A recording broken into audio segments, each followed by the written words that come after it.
Hello, friends. Today, you will learn how to control your costs so that your business can quickly reach the point where it makes just enough money to cover its costs and eventually grow smartly, increasing its value. For the sake of simplicity, assume that one pack of pickle, which we will call 1 unit, has a sales price of 100 rupees. When you sell 1 unit of pickle for 100 rupees, the cost of materials is 45 rupees. Also, add 5 rupees for bottling and packing and another 8 rupees for transporting and distributing the pickle. Plus, 5 rupees goes to marketing and advertising. So, your variable costs, which change with the number of pickles you sell, are about 63 rupees for each unit of pickle. Now, let's look at the fixed costs that stay the same no matter how many units of pickle you sell.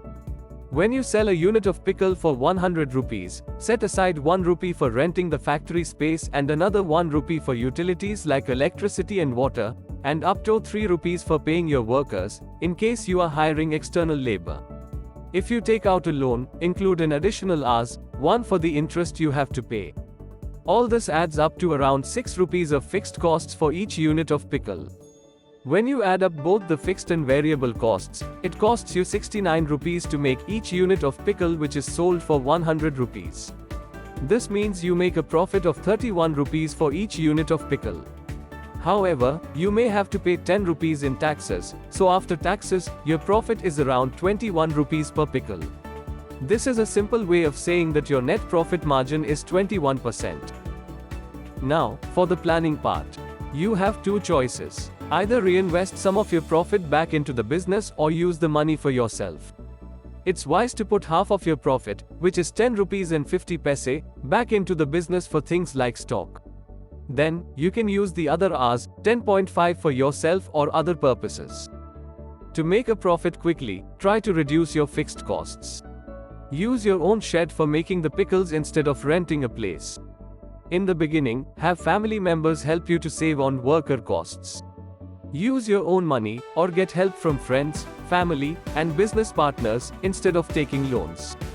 This way, you won't have to pay regular interest. Offer them a share of the profits instead of a fixed payment.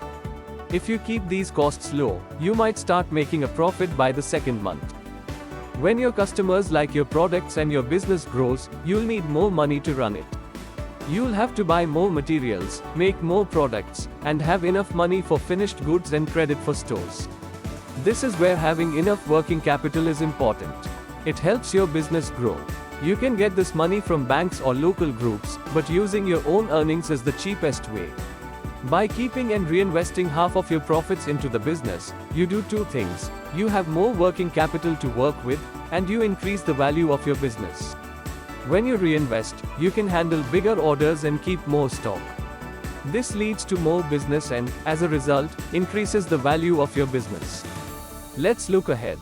If you continue to grow the number of stores, your business could be worth Rs, 42 Rs, 60 lakhs at the end of the first year. The value of your business can become 85 rupees lakhs to 1 crore if you work double shift in second and third year. The more money you put back into your business, the more credit you can get, the more you can sell, and the higher your business value will go.